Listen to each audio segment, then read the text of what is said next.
If the Mets 2026 season was a fruit, what would it be? Oh, no. Um, that is a really good question.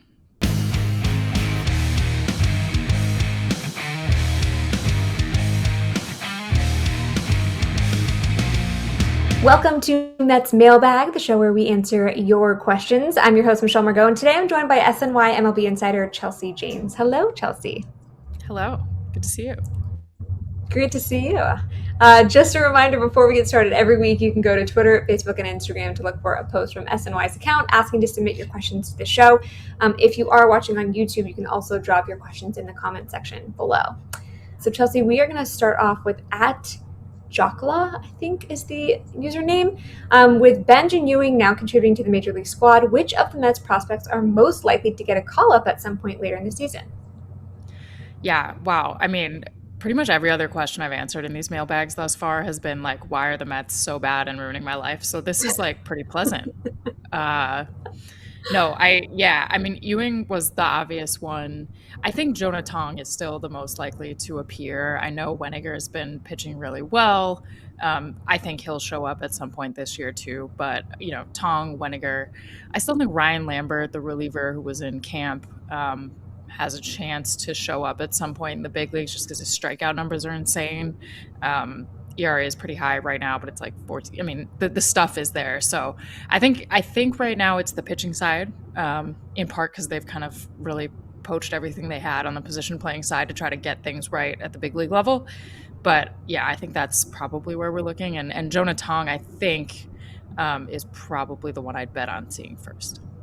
What about like a Ryan Clifford?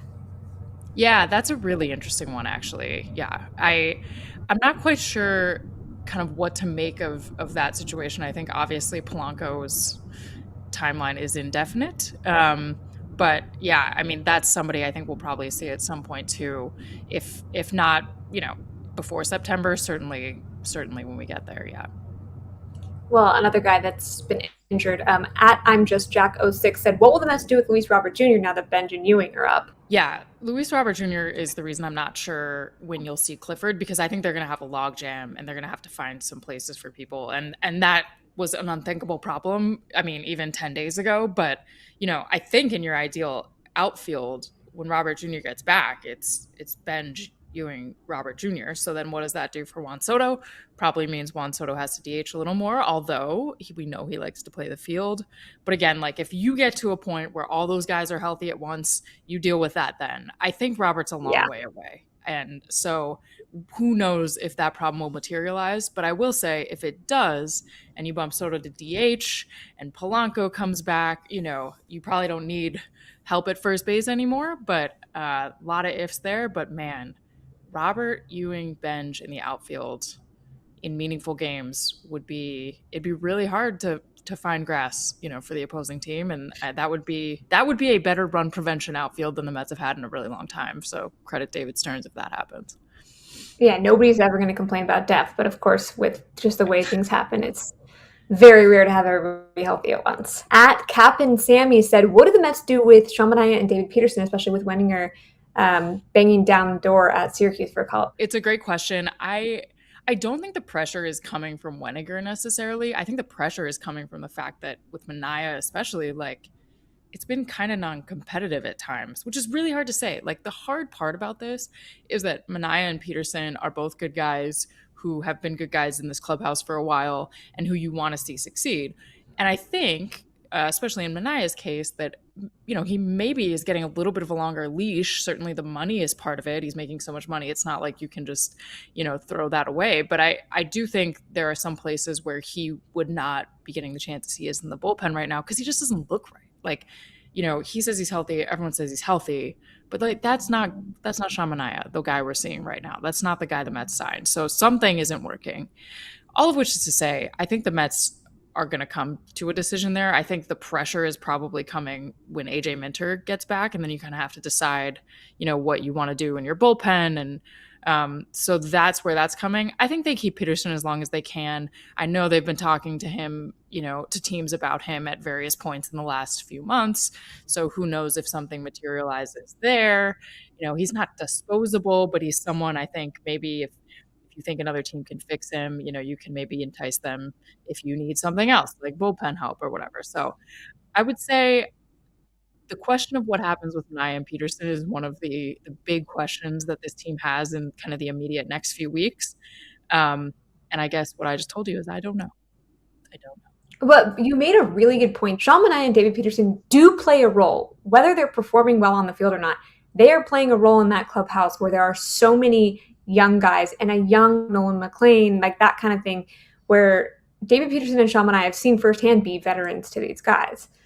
So there's something to be said for having someone like that in your clubhouse, despite not being at their peak performance. When I had the chess club in spring training, like he was making all the young guys comfortable. It's like from the outside, it's very easy to make these moves. From the inside, it's different, especially because Sean and I and David Peterson are always going to believe they're one start away from figuring it out, and maybe they're right. I mean, so it's really tough, but I think some tough choices are coming. Zach Fernandez said, "Who is the first trade acquisition for the New York Mets during this season?"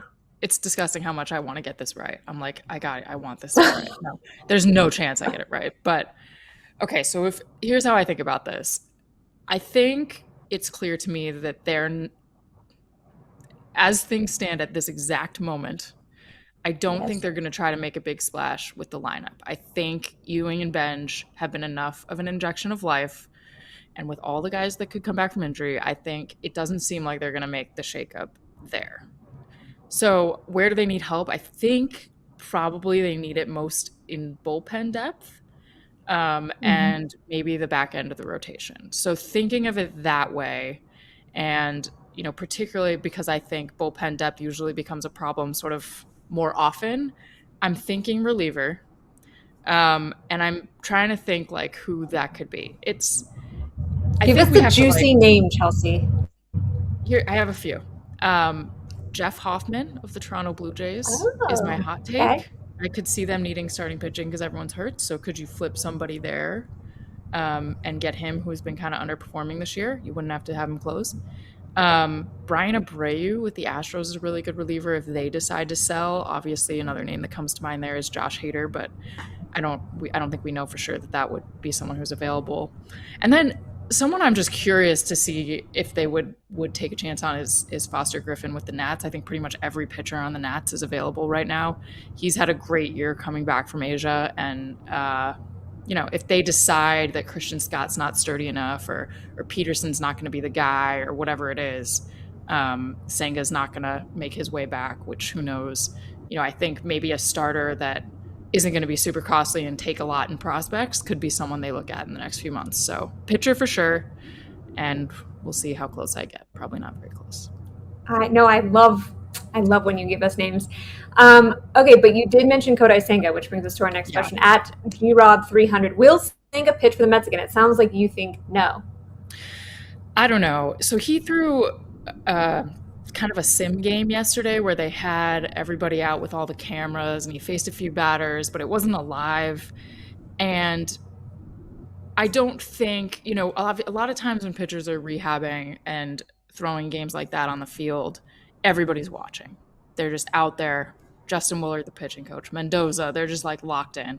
And that was not what was happening when Kodai Senga was on the mound. It was, a few coaches out, a few guys taking swings. It very much looked like he was trying to figure things out, more than ramping up to be back soon. So, I saw he told Anthony DeComo that his back feels pretty good, but he's kind of working on getting his stuff back. I think there's been something wrong physically, so he's working through that. But all of that is to say, I don't sense a great rush on his part, and I don't sense a great rush on the Mets' part. And I think that's probably for the best, right? Like clearly he needs a little bit of a reset. Clearly they can't afford to give him that in the majors. The back thing kind of gave everyone a break to be able to say, let's get right. And I don't think there's going to be a huge urgency to do that. I do think that injuries happen and things happen and urgency can get created. Maybe Jonah Tong's not on turn. Maybe, there's a lot of reasons he could appear again, but I would say I don't know for sure that he appears again for the Mets, and I certainly don't see it happening anytime soon. Yeah, they've struggled and tried so hard to keep Senga healthy. that I just don't think it's even worth trying to get him back until they know that he is.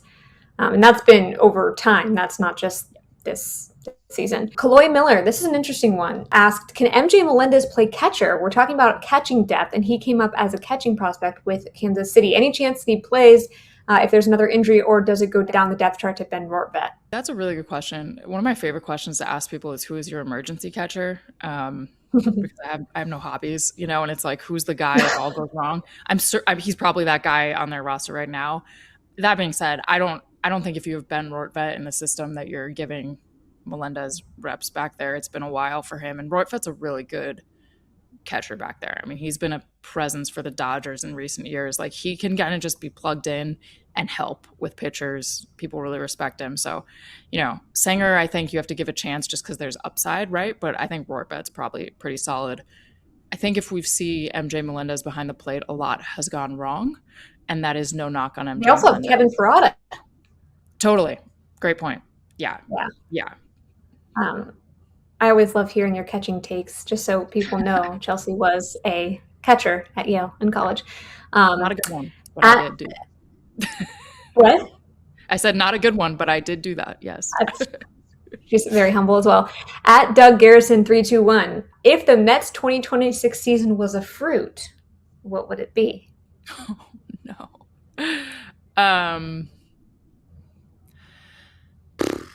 That is a really good question. It is, I think it's like a still ripening apple. Ooh, I don't think we can call it any kind of exotic fruit yet, because we don't know that it's going to be an outlier. Like, it could turn into like something really good. It could rot on the vine, or I guess tree, but I feel like it's like a midway ripe, like red pinkish apple that could be great still, but is taking a while to materialize. Yeah. I'm not like a fruit aficionado, but what is the prickly fruit? Is it dragon fruit, where it's like really prickly on the outside but super sweet on the inside? That's what I'm getting from this season. Like, I mean, on the outside, it's like, cool. Yeah, I was thinking pineapple for that reason. Like, it looks bad, but it could also be bad. So it could be like durian. I don't know if you know that one. It like smells really bad. It's a deep cut, but we can't do that now. It's too early to say. Did you think this whole time that the prickly fruit that was sweet on the inside that I was referring to was pineapple? No. I know what you're talking about. I just don't know what it's called. But I could pineapple also prickly. Yeah, it's like, yeah, we call that one pineapple. Right. Awesome. Well, Chelsea, I just don't think there's anywhere else to go from here after that. So thank you so much for watching this edition of Mets Mailbag. Like we said before, we're going to be with you every week of the Mets 2026 season to answer your questions. Submit your questions for next week's episode on SNY's Twitter, Facebook, or Instagram account, or drop them in the YouTube comments below this episode. For Chelsea Janes, I'm Michelle Margaux. Thank you so much, and we'll see you next week.